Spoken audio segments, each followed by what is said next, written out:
Kemudian Rehabeam pergi ke Sikhem, sebab seluruh Israel telah datang ke Sikhem untuk menobatkan dia menjadi raja. Segera sesudah hal itu kedengaran kepada Yerobeam bin Nebat.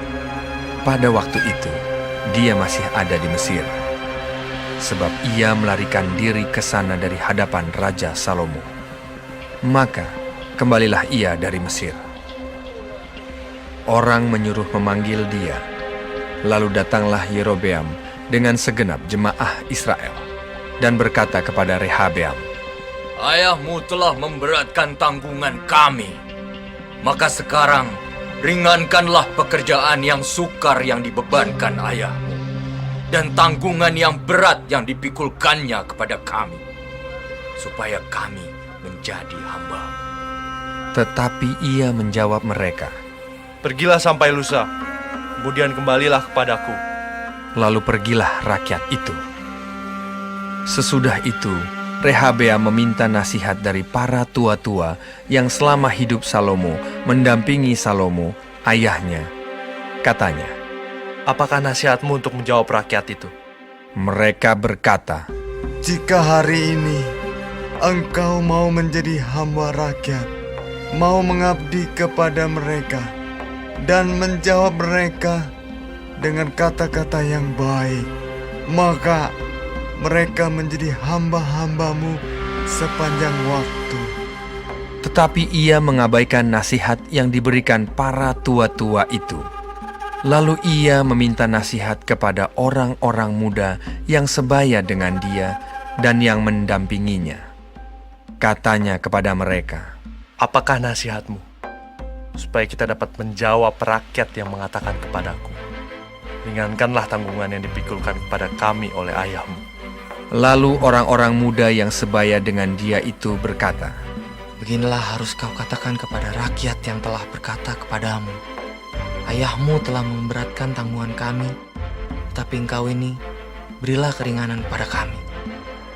Beginilah harus kau katakan pada mereka, kelingkingku lebih besar daripada pinggang ayahku. Maka sekarang, ayahku telah membebankan kepada kamu tanggungan yang berat, tetapi aku akan menambah tanggungan kamu. Ayahku telah menghajar kamu dengan cambuk, tetapi aku akan menghajar kamu dengan cambuk yang berduri besi." Pada hari lusanya, datanglah Yerobeam dengan segenap rakyat kepada Rehabeam, seperti yang dikatakan raja. "Kembalilah kepadaku pada hari lusa." Raja menjawab rakyat itu dengan keras. Ia telah mengabaikan nasihat yang diberikan para tua-tua kepadanya.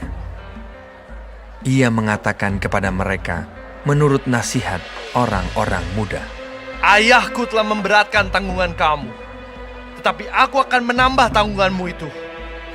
Ayahku telah mengajar kamu dengan cambuk, tetapi aku akan mengajar kamu dengan cambuk yang berduri besi."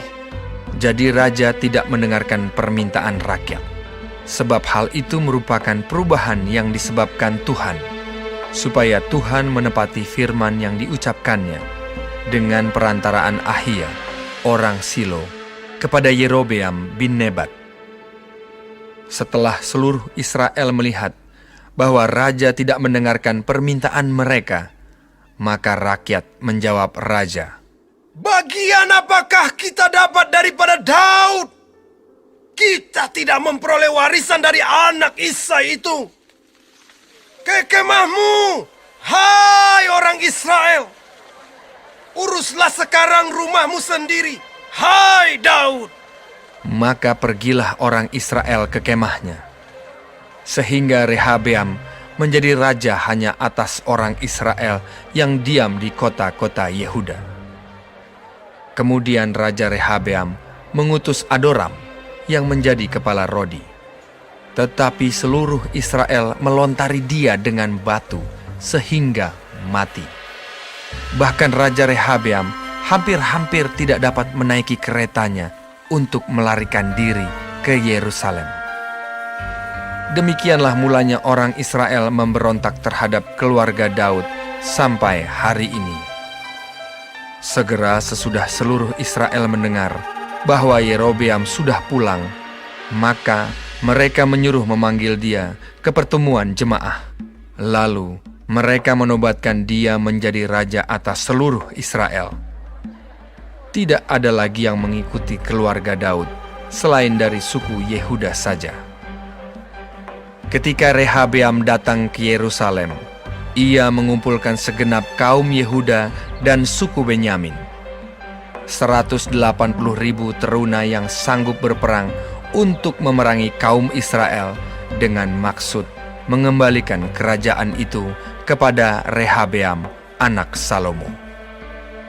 Tetapi datanglah firman Allah kepada Semaya, abdi Allah, demikian.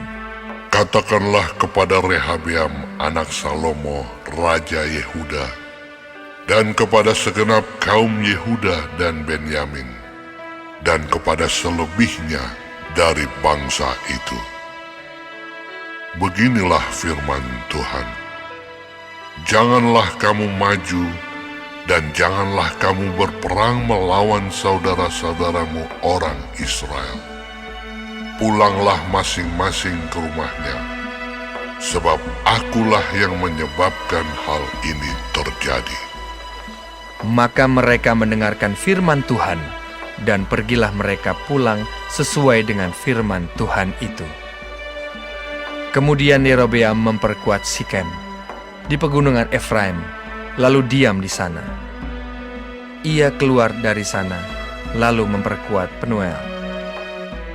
Maka berkatalah Yerobeam dalam hatinya, Kini mungkin kerajaan itu kembali kepada keluarga Daud. Jika bangsa itu pergi mempersembahkan korban sembelihan di rumah Tuhan di Yerusalem, maka tentulah hati bangsa ini akan berbalik kepada Tuhan mereka, yaitu Rehabeam, Raja Yehuda.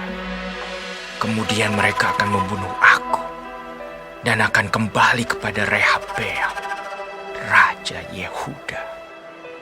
Sesudah menimbang-nimbang, maka raja membuat 2 anak lembu jantan dari emas, dan ia berkata kepada mereka, Sudah cukup lamanya kamu pergi ke Yerusalem. Hai Israel, lihatlah sekarang Allah-Allahmu yang telah menuntun engkau keluar dari tanah Mesir. Lalu ia menaruh lembu yang satu di Betel, dan yang lain ditempatkannya di Dan. Maka hal itu menyebabkan orang berdosa, sebab rakyat pergi ke Betel menyembah patung yang satu, dan ke Dan menyembah patung yang lain. Ia membuat juga kuil-kuil di atas bukit-bukit pengorbanan, dan mengangkat imam-imam dari kalangan rakyat yang bukan dari Bani Lewi.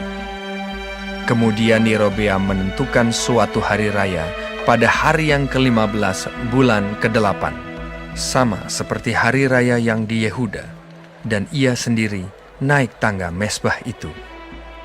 Begitulah dibuatnya di Betel, yakni ia mempersembahkan korban kepada anak-anak lembu yang telah dibuatnya itu.